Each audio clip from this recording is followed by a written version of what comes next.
All right, good morning, everyone. You might be looking at me thinking, what is he doing up there? And to be honest, I am asking the same question. Donnie sought me out last Sunday morning, and when he comes walking up, you never know what he's going to be asking or what he needs to say, but he said, can you teach Bible class for me? And I said yes, before I quite fully understood the question. But here we are. Get a couple things out of the way. The book of Proverbs is a particularly intimidating book for someone my age. I'm sure there are many of you that understand exactly what I'm saying. This is a very intimidating book for someone my age because it was written for young men, young women that are my age, right? We recall from the first several chapters of the book of Proverbs that the author was writing to his son, instructing him in the ways of wisdom. And so with that, just taking a quick look around, I'm not calling anyone old here, but what I am saying is I need y'all's help.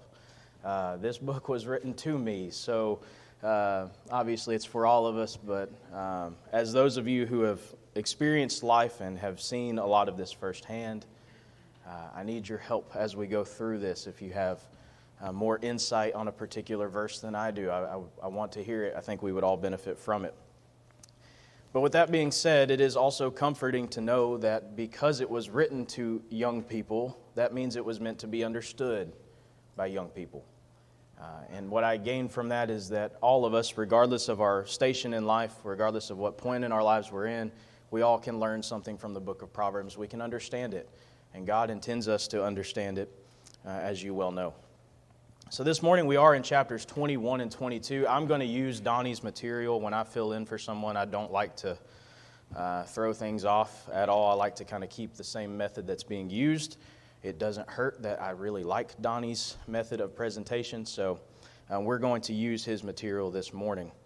As we go along, just for the sake of time, it's very likely that I will not be able to hit every single verse. If we were to comment on every single one, we would run out of time halfway through chapter 21. So if it seems as if I'm skipping a little bit, it's not intentional, but there are some targets that I have, some places I want to get to, and so that is why that would be the case. So let's review quite quickly here. In our first several chapters, I'm just going to put these all up here. We saw in those first 9 chapters essentially, from my perspective, the value of wisdom, what wisdom does for us, why this book is necessary. From my viewpoint, chapters 1 through 9 tell us why we need the rest of the book.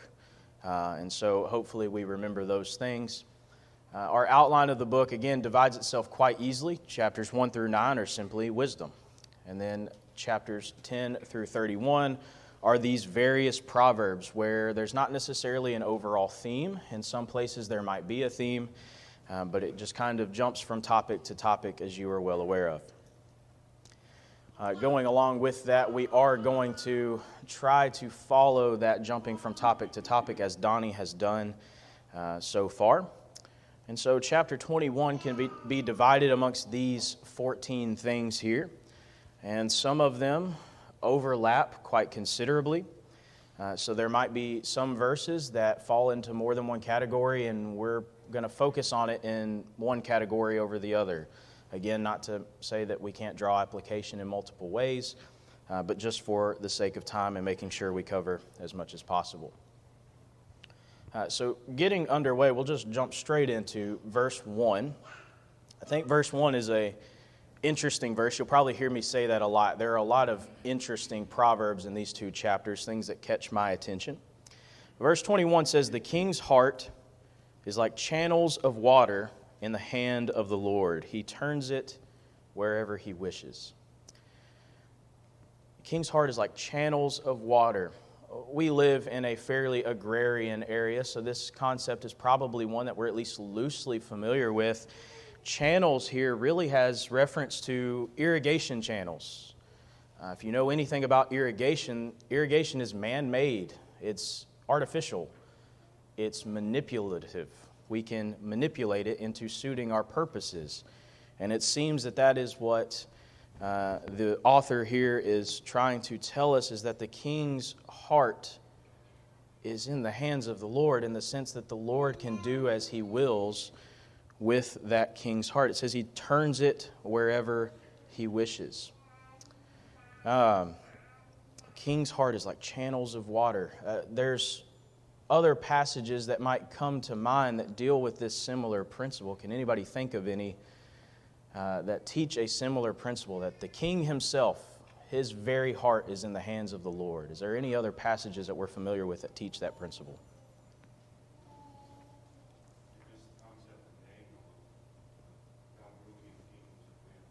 Absolutely, yeah. The entire book of Daniel, particularly when we see Nebuchadnezzar's vision, we see the statue that is before him, and that was kind of the end point, is God rules in the kingdoms of men. These kingdoms will fall, and there will come one after it that will not fall. God rules in the kingdoms of men.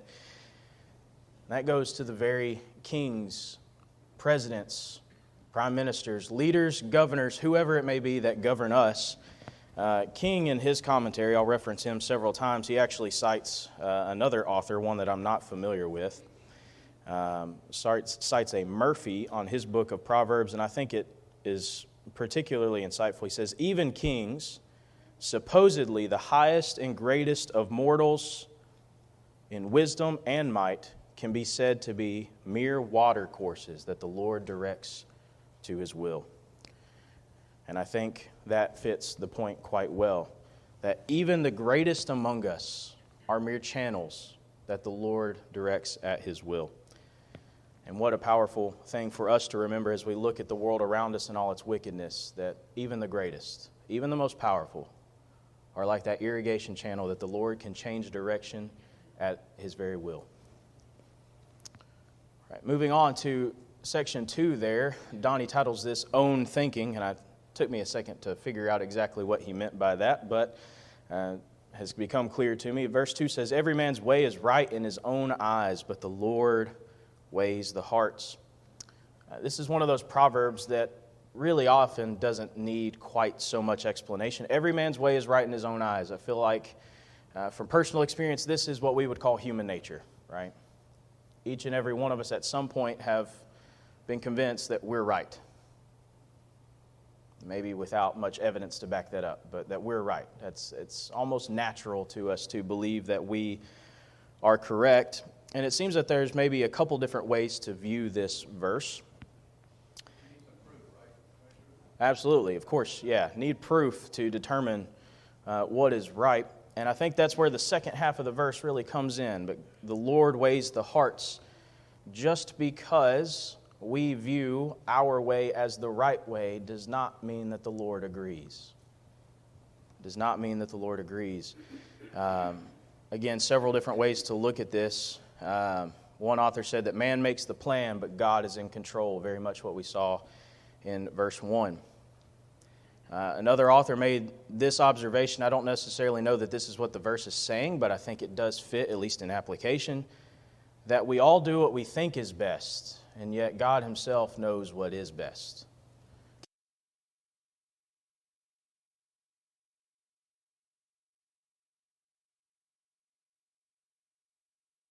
Versus God's.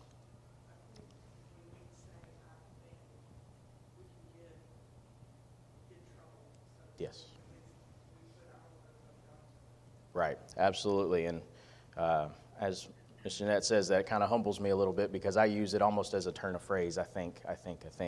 But yes, you're absolutely right, especially when it's in matters regarding right and wrong. I think is dangerous waters to be in. I'm more interested now in verses 3, 15, 21, and 31, this third section. We'll camp here a little bit longer, of serving the Lord. Serving the Lord. We're going to spend a little bit of time here. Again, several very interesting passages, things that I think we often need to have in the forefront of our minds when we view the world around us, when we encounter problems in our lives. Starting with verse 3. To do righteousness and justice is desired by the Lord more than sacrifice. This is not a direct quotation, or it is not directly quoted anywhere. However, this same principle is taught in multiple places. You might be thinking of Hosea 6, and in verse 6, as well as Matthew 9 and verse 11 through 13, right, where God said, I desire mercy, not sacrifice. Very, very similar concept here. To do justice and righteousness is desired by the Lord more than sacrifice. Now, does that mean that God does not value sacrifice, especially under the old law? No, not in the slightest. Of course, God still valued sacrifice. There were commandments that the Israelites had to follow. They had to offer sacrifice. And so, what does this mean? To do righteousness and justice is desired by the Lord more than sacrifice. What does that mean?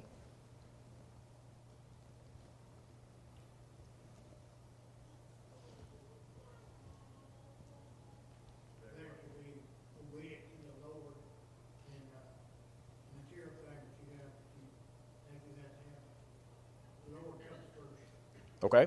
All right. Someone else was very good. Yeah, I agree with that. Someone over here was saying. I was going to say do right prayer. Okay.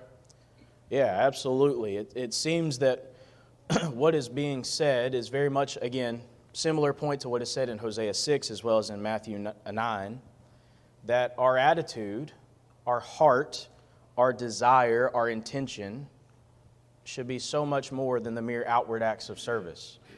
Right? We'll see later on that it's perfectly possible to offer sacrifice and still be wicked. We'll see that here in just a little bit. It's perfectly possible to be outwardly serving the Lord, but inwardly we are vile creatures. Absolutely, yeah. The priority that we have in our hearts. So to do righteousness and justice, to do righteousness and to do justice is not something that a wicked person can do.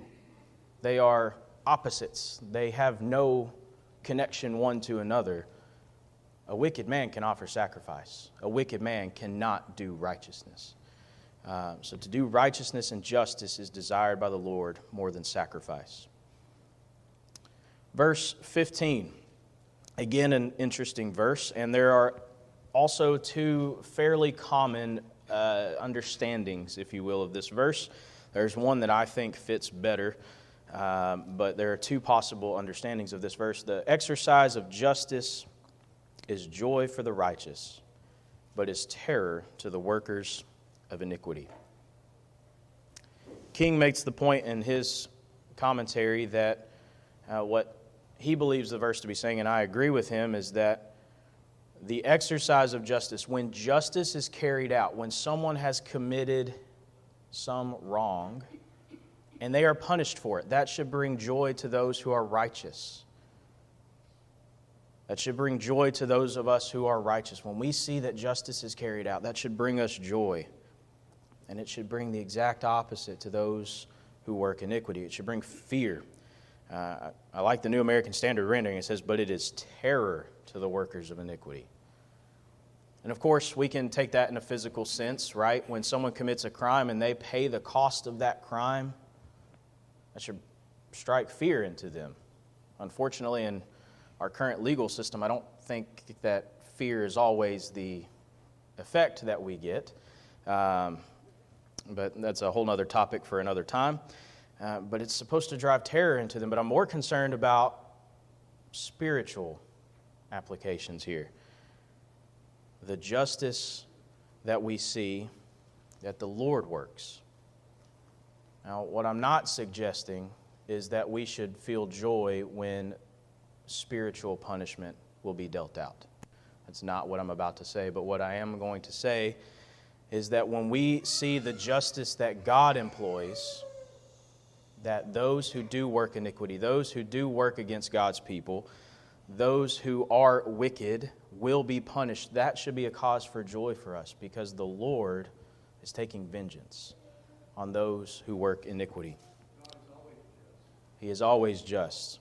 And because He is always just, we should be joyful when we see His justice in action and we know that it is promised.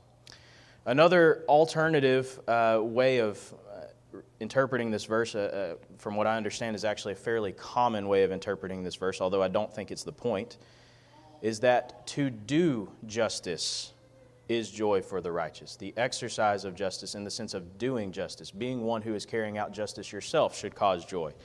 I think that might be a valid and true point. I don't think that's necessarily what this verse is saying. The exercise of justice is joy for the righteous. We should count it all joy when we see justice being upheld. And it should strike fear into the workers of iniquity. That should also strike fear into us as well. We should be joyful when we see justice carried out, but we should also be fearful in the sense that it could be us too, right? There is no one who is entirely free from sin, and that fear of a promised justice should strike us and cause us to seek righteousness as well. For the sake of time, we'll skip verse 21. We might come back to it if we have time. Going down to verse 31 in this section of serving the Lord, verse 31 at the very end of the chapter. Seems to me that maybe some of our leaders should be aware of this passage here. The horse is prepared for the day of battle, but victory belongs to the Lord.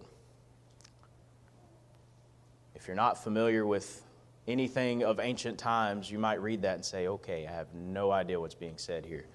What were horses used for in ancient time? What was their value? Used in the military. Yeah. Horses were conquest, defense, in many ways. Absolutely. In modern times, we view horses much differently. Especially around here, horses are a form of recreation. They might be a farm animal. In ancient times, horses were way too valuable to be a simple farm animal. Horses were tools of war. And security, exactly. And so there is not without reason an analogy between horses of the ancient day and maybe tanks or airplanes of the modern day.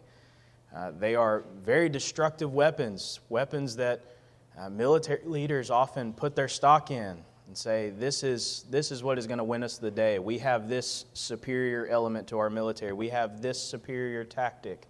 We will be victorious.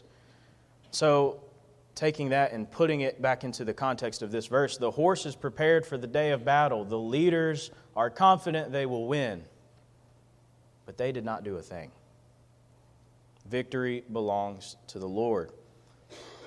And again, application for us today in our spiritual lives that no matter what we are doing, God is still the one who gets the credit. We are mere workers for God's sake. I think of pride. I know many of us might have encountered this where someone's a bit too prideful of the service that they have rendered for the Lord. God is the victor. We are merely the tools. And so a good reminder for us, the horse is prepared for the day of battle, but victory belongs to the Lord. And how humbling that should be to us. No matter how much we've accomplished, how much good we've done, the victory is God's. That should be very humbling for us. All right. Well, pause after this next section here. Let's talk about number 4 up there, pride, verses 4, 8, and 24 here. Again, I find verse 4 to be interesting in the sense of it's a viewpoint that we don't often consider. It says, haughty eyes and a proud heart, the lamp of the wicked is sin. If you read many commentaries, they will comment on how the structure of this verse in the Hebrew is very difficult to translate into English. That's not to say that we lose the meaning, it's just the structure of it. And you can kind of gather that as you read. From what I understand and from what I've read, most translations do kind of word it awkwardly because there's not a clear analog into English. But we can still gather the meaning. Haughty eyes and a proud heart, the lamp of the wicked is sin. Your translation instead of lamp might render that as plowed field. That adds another layer of confusion to it. What do a lamp and a plowed field have in common? The answer is nothing. This draws two different or slightly different conclusions but the point is ultimately still the same. Haughty eyes and a proud heart, the lamp of the wicked is sin. Let's take that first one. Lamps are, of course, a source of light. In ancient times, if you were one who did not own a lamp, when the sun went down, you stayed put. You had nothing to guide you, right? So lamps are representative of guiding light. And so what it seems to me that this is telling us is that those who are haughty, those who are proud, those who are puffed up, they are, maybe we would say, arrogant. What is leading them is those, let me back that up. I kind of messed that up. When we view the wicked, what is leading them is that haughtiness, that pride, that arrogance. Wickedness, if we boil it down, if wickedness were a pot of boiling water, we boil it down, what wickedness boils down to is arrogance. Pride comes before the fall. Wickedness at its very heart is arrogance. Arrogance against God. I know better than you, and so I'll do what I want to do. That's all wickedness really is pride and arrogance. And so therefore, when we look at the wicked, what is leading them is arrogance and pride. And this verse tells us that is sin. Well, of course, we all know that, right? Pride and arrogance and wickedness, of course, is sin. But I think that's particularly insightful when we look at the world around us, when we're trying to understand why would someone choose to live against God? It's pride. It's arrogance. It's a lack of humility. Because what wickedness really is at its heart is saying, my ways are better than your ways. Yes. Absolutely. Put themselves before God. And if we do not understand our opponents, so to speak, how can we ever hope to convert them? How can we ever hope to lead them out of that situation unless we first understand their hearts? All right, we're going to have to pick up the speed a little bit. I do this every time. If you've been with me in the young adult class, you know that this is a pretty big flaw of mine. So let's, for the sake of time, we're going to pass on by verse 8. Verse 8 is quite simple and more or less self-explanatory. Let's go to verse 24. Verse 24 says, proud, haughty, scoffer are his names who act with insolent pride. Again, on the surface, quite a simple thing. Someone who acts with pride might be called proud, haughty, or scoffer. None of those are names we want. Robert Harkrider, in his book on Proverbs, said it best. He says, arrogance is despised by all.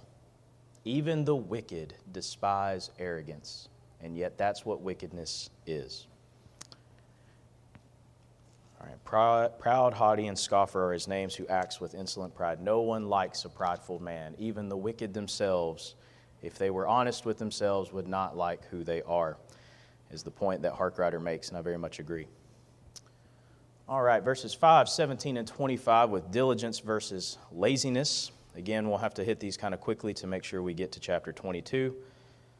For the sake of time, we'll start with verse 17. He who loves pleasure will become a poor man. He who loves wine and oil will not become rich. We actually had a question on that. Question number 4. Donnie did the work for me here. Explain this verse. What is this verse saying?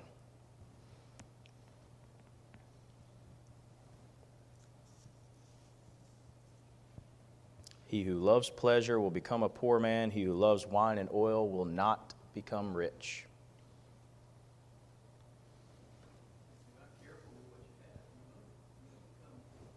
Okay, yeah, if you're not careful with what you have, you will become poor. Okay.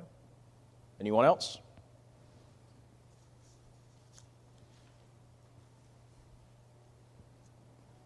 Is it possible that we can love the things of this life so much that we neglect the very things that can cause us to have the things of this life?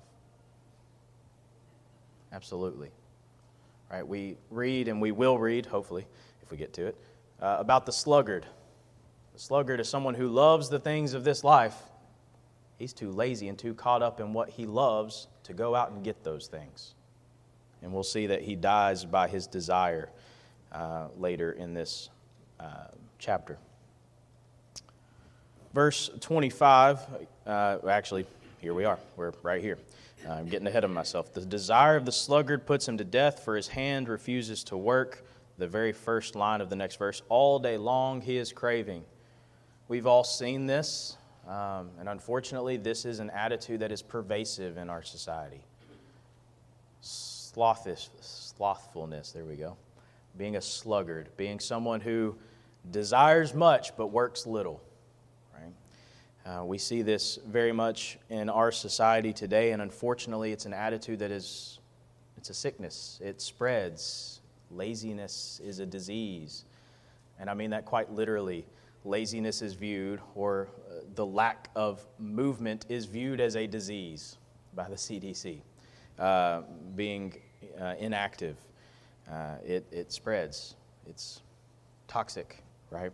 The desire of the sluggard puts him to death. His hands refuse to work. He wants, but he's too lazy to get what he wants, and so therefore he dies. And how much of a warning to us to be diligent in our work. All right, this might sound odd considering it is one of our longer sections of verses, but I'm going to skip point 6 on the tongue, because if we can make it to chapter 22, there's a couple points there that I really want to make about the tongue. So let's go to point number 7 about the wicked. And we're actually going to pass on by verses 7 and 8 because we'll make a point about those here in just a moment. But let's start with verse 10 here. The soul of the wicked desires evil. His neighbor finds no favor in his eyes. The soul of the wicked desires evil. He desires evil. A negative mindset. Okay, I like that. It's what they dwell on. Yeah, exactly. Saying the same thing from two different perspectives here. The desire of the wicked. The soul of the wicked desires evil. King in his commentary makes the point that the word soul here literally means inward man. It's what is in his heart.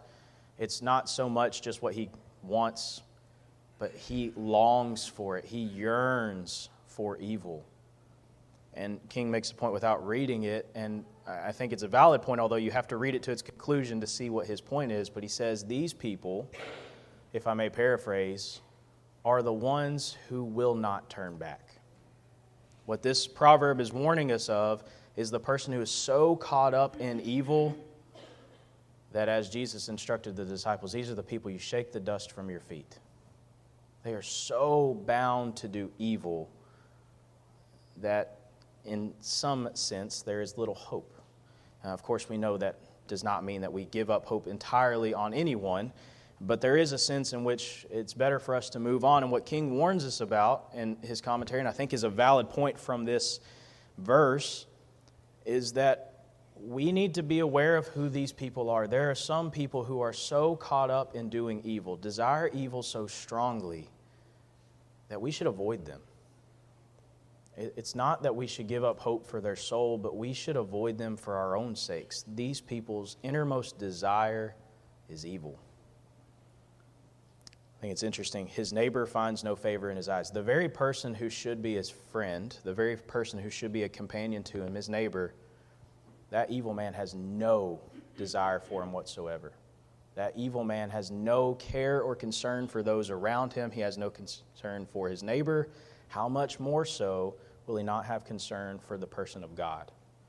And I think King's point is valid, that this is the kind of person that, for our own sakes, it is better to stay away from. Again, not to give up hope on them entirely, but for our own sake to avoid them. Like they don't want to see what's right. Exactly. All right, let's jump down now to verse 16. A man who wanders from the way of understanding will rest in the assembly of the dead. A man who wanders from the way of understanding. I think it's interesting that word is used, wanders. This is not something that is done intentional, well, most of the time. It's not something that is done in a noticeable way. He wanders from the way of understanding. We see this point several times in the New Testament as well, about our faith can gradually change over time. The same with our use of wisdom. we can very slowly over time wander from the paths of wisdom, wander from the ways of understanding, and it's almost imperceptible. And what the proverb writer here is warning us is that is as dangerous as it gets. Say it again, Dennis. Drifting away, exactly. Drifting away until your resting place is with the dead. Let's go to verse 27 now before we move on to the next section, and I might skip even more just for the sake of time. Again, I apologize about that. Verse 27 here. We hinted on this earlier, so I won't camp long. The sacrifice of the wicked is an abomination. How much more when he brings it with evil intent? Again, it is entirely possible to serve the Lord outwardly while inwardly being wicked. Case in point, the Pharisees. Outwardly, they professed godliness. Inwardly, they were filthy vessels. The sacrifice of the wicked is an abomination. God is just as displeased with that as wickedness itself. But here's the point of the proverb: how much more when he brings it with evil intent? It's another very serious warning to us. It's not only possible for the wicked to outwardly profess godliness, but it's possible for the wicked to outwardly profess godliness for selfish gain. We're all familiar. You can turn on the TV on a Sunday morning and see these men in droves. Outwardly professing godliness, evil intent is all it is. And how much of a warning for us, one, to keep our own service to God pure, but also to mark out those who do this. These people are dangerous. These people have no care or concern for your soul. They only have care and concern for what it gets them, and how dangerous that can be for those who listen to them. All right, again, for the sake of time, let's move on. Point number 8 up there, punishment instructs. We know this point well. Verse 11, when the scoffer is punished, the naive becomes wise. Punishment has a point. We do not punish, God does not punish just for the sake of doing so. It is to drive correction. We see that in our own lives with our children. We see that in society with our legal system, or we're at least supposed to. Punishment is supposed to drive correction. But the point of this proverb is actually in the other direction. One of the benefits of choosing to live righteously is that when we receive instruction, it's not through punishment. We improve our lives not by being punished for wrongdoing, but because we listen to the wisdom and the instruction of those around us. When the scoffer is punished, the naive becomes wise. But when the wise is instructed, he receives knowledge. So 2 points we can make there. One, for those who choose to live righteously and by wisdom, and those who choose to live wickedly. Verse 13, point number 9, treatment of the poor. He who shuts his ear to the cry of the poor will also cry himself and not be answered. I cannot help but think of what the Lord said, as you have done to the least of these, you have done to me. Right? He shuts his ear to the cry of the poor. It should be part of our innermost being, a desire to help those who need it. It should be part of our innermost being, to help those who are in need around us. He who shuts his ear to the cry of the poor will also cry himself and not be answered. What a powerful warning to us about our attitude towards those around us. Let's skip down to point number 12 about wisdom, verses 20 and 22. We hit verse 20 earlier. There's precious treasure and oil in the dwelling of the wise, but a foolish man swallows it up. We made the point about being basically wise stewards of what we're given. More concerned with verse 22, this tells us a lot about the power of wisdom. The author uses an analogy here. A wise man scales the city of the mighty and brings down the stronghold in which they trust. When we think about warfare, warfare is won by the mighty, by the strong. Warfare is won by those who are more powerful, but the proverb writer says, wisdom is more powerful than the mightiest of men. Think about that. Wisdom is more powerful than the mightiest of men. A wise man can tear down a fortress. Not literally. That's not literally the point, but a wise man is more powerful, more strong, more courageous than the mightiest of warriors. How much more so should we desire wisdom for that? That wisdom is powerful and works in our lives. Let's very quickly hit our last point in this chapter, point 14 there, living with a contentious person. There are two verses here that basically say the same thing, so we'll hit them together. Verse 9, it is better to live in a corner of a roof than in a house shared with a contentious woman. Verse 19, it is better to live in a desert land than with a contentious and vexing woman. Of course, we all are well aware this can be husbands or wives. It goes either way. But the point here, it would be better for you to live in misery than to live with someone who constantly fights and bickers. If I may paraphrase, that's exactly what we're reading here. It's better to live in misery than live in a constant state of fighting and bickering, than to live with someone who is contentious, constantly contending for something. And I don't think the point here is to condemn any person necessarily, so much as to serve a warning as a warning in our decision making. Several commentators made this point. This should be read and read and read to every person contemplating a mate. You would be better off driving yourself out into the desert and staying there forever than to choose the wrong mate. On the flip side, that's valuable to those of us who are seeking to be a mate. Would the person that I want to marry rather live in the desert than live with myself? And those of us that are married, which is most of us in this room, it's a warning and a kind of a doctor's health check for us. Is my spouse better off without me? Hopefully not. Hopefully not. And if the answer is, well, I'm not sure, maybe we need to do something about that. Maybe, just maybe, we need to do something about that. It is better to live in the corner of the roof, the most uncomfortable room in the house, or to live in the desert than to live with a contentious spouse.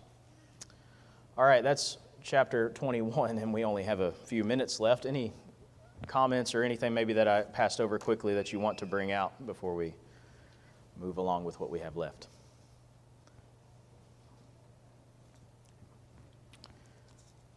All right, we'll hit a couple things here in chapter 22. If you'll allow me to just pick out a couple things here while we have time.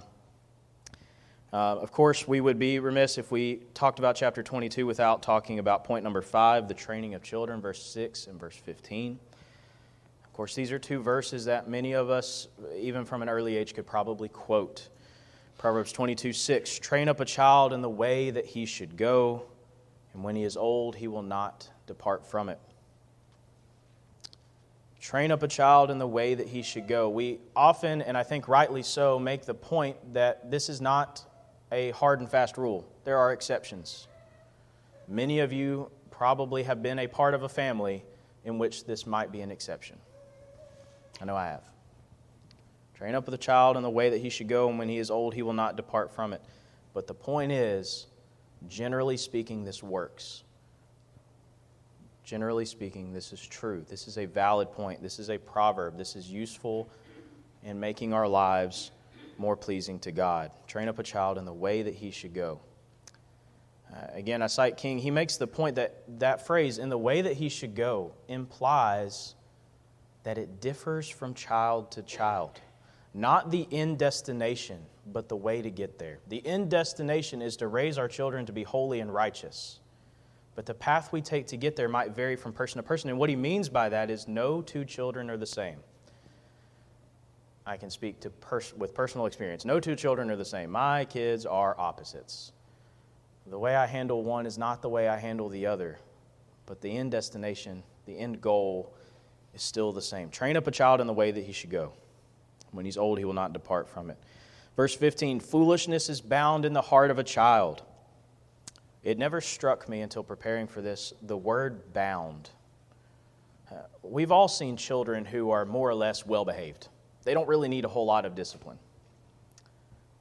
Or so we think. Proverbs says foolishness is bound in the heart of a child. Bound, that's the same kind of terminology as used of a prisoner. It is bound to them. It is intrinsically linked to their childishness. And I think that's a wonderful warning for us that foolishness is bound in the heart of a child. Even the best behaved child will misbehave, and therefore we need to be prepared for it. I've known of children, and some days it might be my children, but most days it's not, where you're like, wow, this is a really well-behaved kid. I can't imagine ever having to spank them.